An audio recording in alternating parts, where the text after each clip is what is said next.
Olá, mais um Especiais TV Fevale começando, hoje com a presença de Jorge Furtado, diretor e roteirista que participou do 7º Seminário de Artes da Fevale. Jorge, primeiro gostaria de agradecer então a tua colaboração com a TV Fevale. Prazer estar aqui. Tua conferência tratou então de um tema e trouxe como nome o Canto do Bode. De onde é que vem esse nome, o que ele significa? Ele significa o seguinte: o teatro ele começou com um bode. O teatro começou na Grécia, quer dizer, pelo menos o teatro que a gente conhece no Ocidente, né? Pode ser que tenha um teatro chinês anterior a ele ainda, mas o teatro ocidental ele começou na Grécia, quando os sacerdotes sacrificavam um bode num rito propiciatório, um rito para acalmar os mortos, né? O teatro começou assim.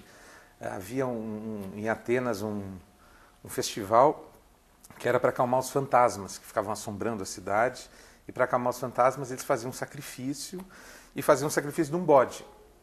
Esse bode, o sacerdote, depois de matar o pobre do bichinho, tirava a pele do bode, vestia a pele do bode e cantava, como se o bode pudesse permanecer vivo depois da morte. Então era como se em homenagem aos mortos, o sacerdote vestia aquela pele daquele bode e cantava um canto do bode, né?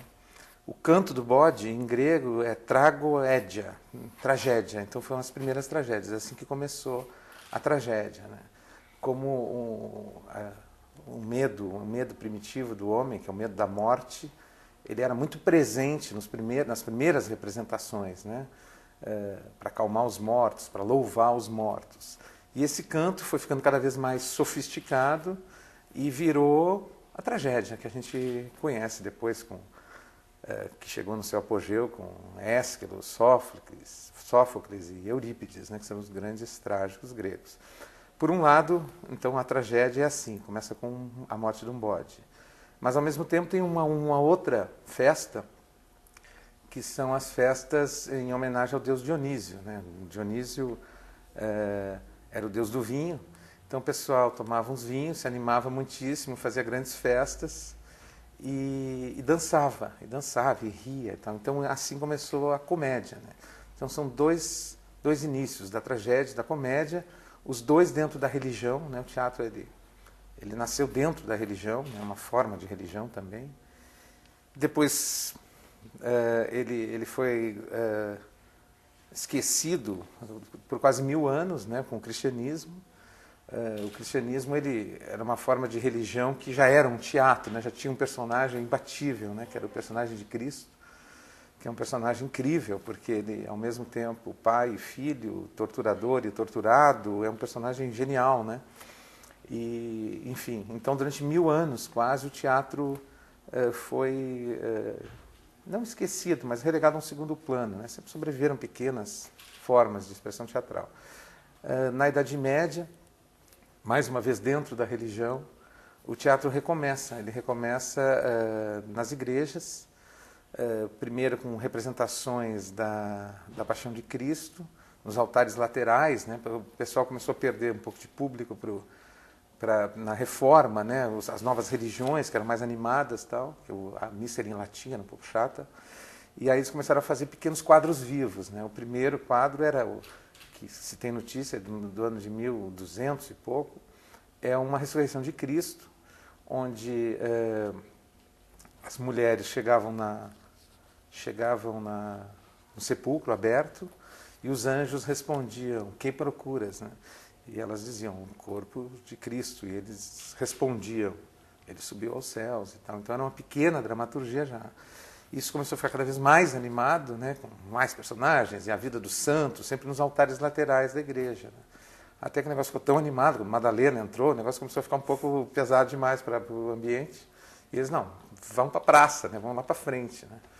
E assim o teatro saiu da igreja, foi para a praça de novo, e foi recomeçando com peças religiosas, mas cada vez menos religiosas, cada vez mais festas pagãs, né, e peças pagãs também, e renasceu, virou comédia dell'arte, e aí a história continuou, né? Então eu vou falar um pouco sobre essa história do teatro, né, da necessidade que a gente tem de ver os nossos conflitos, nossos dramas, nossas ansiedades representadas. Que necessidade é essa, então, Jorge, dessa dramaturgia no nosso cotidiano?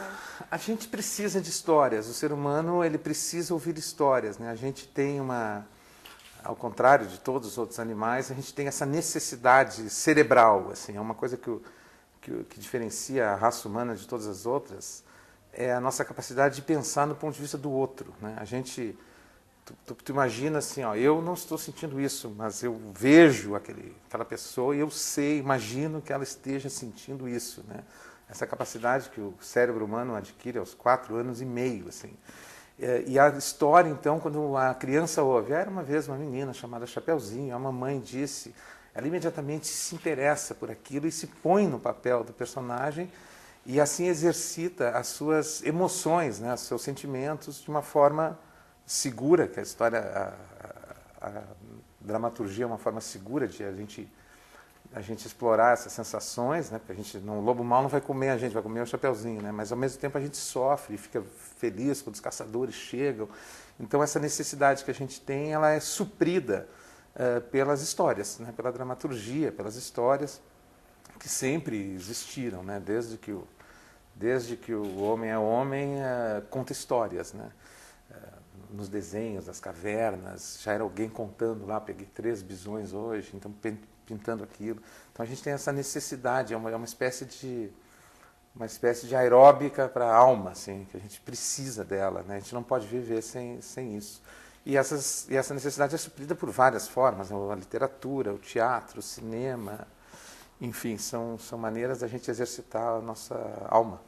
Seria também uma reinterpretação da realidade para o grande público, quando se está em palco, enfim?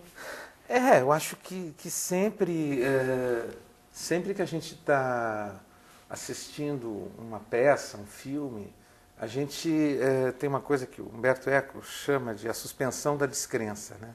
A gente entra no cinema e diz, bom, agora estamos no ano de 2300 e tal, o Darth Vader, o Napoleão Solo, Guerra nas Estrelas, enfim, tu entra naquela, bom, faz de conta que isso é verdade, tu acredita naquilo ali e com isso tu embarca nessa viagem, assim, que é a viagem da dramaturgia, né? De todas as formas, assim, tu pergunta se é uma maneira de explicar a vida, eu acho que sim, acho que a gente entende como é que pensava um ser humano do século XIII, XIV, através da comédia dell'arte, que tipo de coisa era engraçada, né? Que tipo de coisa fazia eles prestarem atenção, depois com o teatro do Shakespeare, Molière, enfim, cada época, cada região tem uma espécie de dramaturgia que faz com que a gente entenda como é que eles pensavam, né?